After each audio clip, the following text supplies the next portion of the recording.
Welcome back. I want to show you some more really cool things.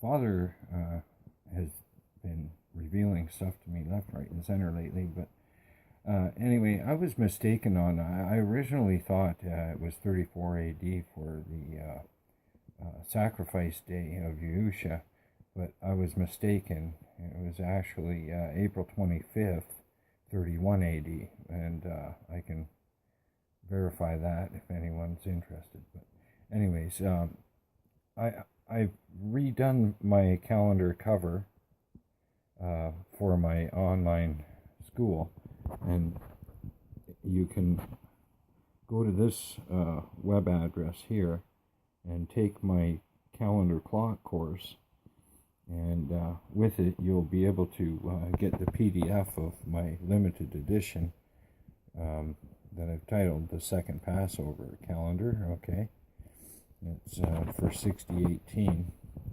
but it doesn't make your calendar obsolete. It's good every year, every month of every year, and there has to be 3 witnesses for something to be true. So I want to show you that in my sacred 24/364 calendar video that I put on YouTube, I show how this is a stone monument, an exact stone model of my calendar song.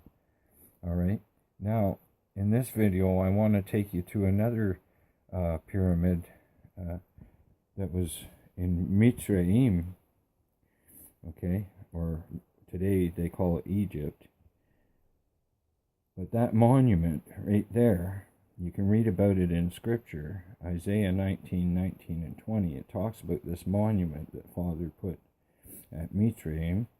In Jeremiah 32:20, it mentions this monument, not by name, but it says among other people. So this monument Father had put there, and they both tie to my calendar. This one records specific dates that are on my calendar, and 2 of them, you can Google it. They call it the Yahuwah Triangle. Okay, videos by Rob Skiba. Really cool videos to watch. Anyway, the date that I have for the birth is different than the date that he has. Okay, but that's okay. He's still bringing a lot of information to the forefront. He's getting his foot on the right track. So anyway, this day is September 29th, 2 BC. There's an astronomical alignment that occurs on that day, and you can read about it in Revelation 12:1 and 2. Now, if you want to look that astronomical alignment up on your computer, you can get the educational program called the Stellarium program, and you can go back to that date, September 29th, 2 BC, and you'll see that astronomical alignment. Okay? And then in Leviticus 23:27, you can read about this 10th day of the 7th month. So over here, the 7th month. Okay. And in the 7th month, we see September 20th begins the month. So September 20th, 21, 22, 23, 24, 25, 26, 27, 28, 29.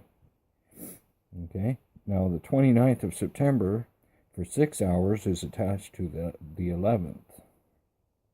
Okay. Now on that particular day, you know that the 29 has a window sign of the lion, so the Lion of Judah, and the scapegoat.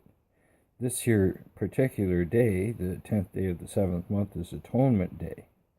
Every year on the self-same day. Okay, it never changes. That's in the 7th month.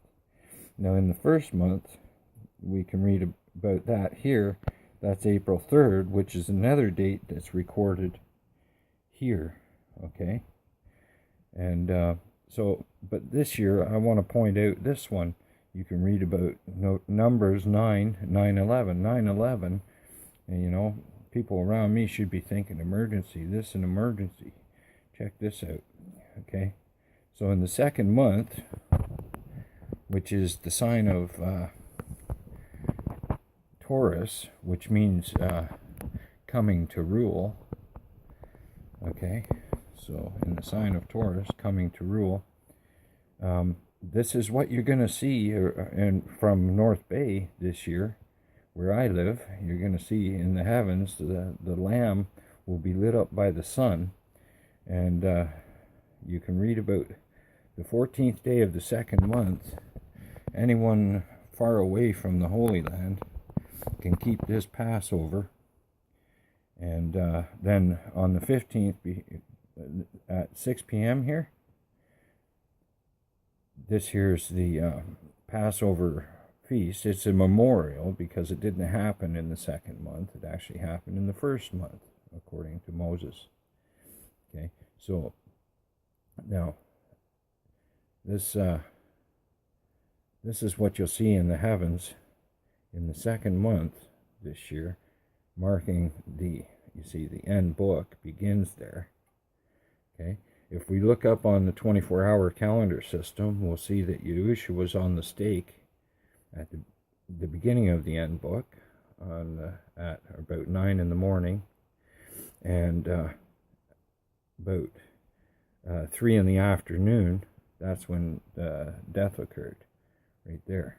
Okay, so anyway, if you want a copy of my limited edition calendar PDF, you could take my course online at that address there, my calendar clock course, and you'll be able to download this PDF and print it, and you'll have the most accurate calendar system on earth, and you can take the course and learn how to begin looking up the matrices that are revealed with my song.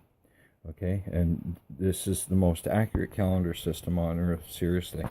So every year, 0 degrees, head of the year is right here, and that's the day that the red line here, that the serpent lights up there. Okay, and it lights up 7 triangles plus the head. So 1, 2, 3, 4, 5, 6, 7. Okay. All right. So anyway, I hope you enjoy this video, and by all means, you should make this video go viral, because the second Passover is coming, and it happens to begin on May 3rd. Will be the beginning at 6 p.m. on May 3rd. We'll start the 14th day of the second month, the second Passover. And this is the Feast of Unleavened Bread for anyone in the Northern Hemisphere, away from the Holy Land. This here is the feast you should be keeping, and it comes to here. Okay. Anyways, hope you enjoy this video, and check it out. It's absolutely amazing, this thing. Thank you very much for your time. Now, quickly, I want to bring your attention to this centerpiece on my calendar. All right. Lots of people ask me why I put the centerpiece here, and why is it in the sun and stuff. Well, it's not really a sun calendar. I could have put a picture of the Earth here. It's an Earth calendar, but it has to do with the marriage between the sun and the Earth. Anyways, this centerpiece here, this matrix, this is the reason why I have my calendar now, because I was studying this matrix.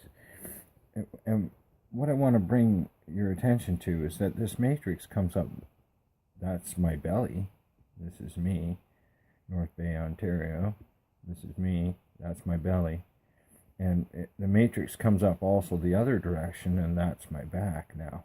Okay, now you see a star in there.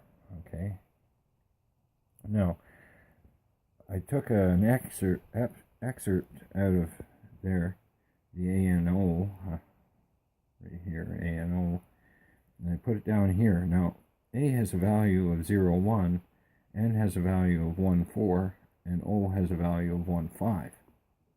Okay, when I add these together, 0 plus 1 is 1, that gives me the base root or common denominator. When I add the 1 and 4 together, it gives me 5. When I add the 1 and 5 together, it gives me 6. Okay? And now when I look to the Hebrew letters, the Yod has a value of 10. 1 plus 0 is 1, so a common denominator or base root ties together here. The Hey is 5, so 0 and 5 is 5, so its base root is 5, ties into there, into the end. And the U has a value of 6. Now, some call that a V or a W, but in ancient times it was a U. Had the sound of a couple O's, like as in moon. Okay, so U. So we got Yahu here, right across my centerpiece. So we've got a mighty creator, AMC, a mighty creator, right? And we've got almighty creator, and we've got mighty, O-N-E here, a mighty one, or a mighty one, okay?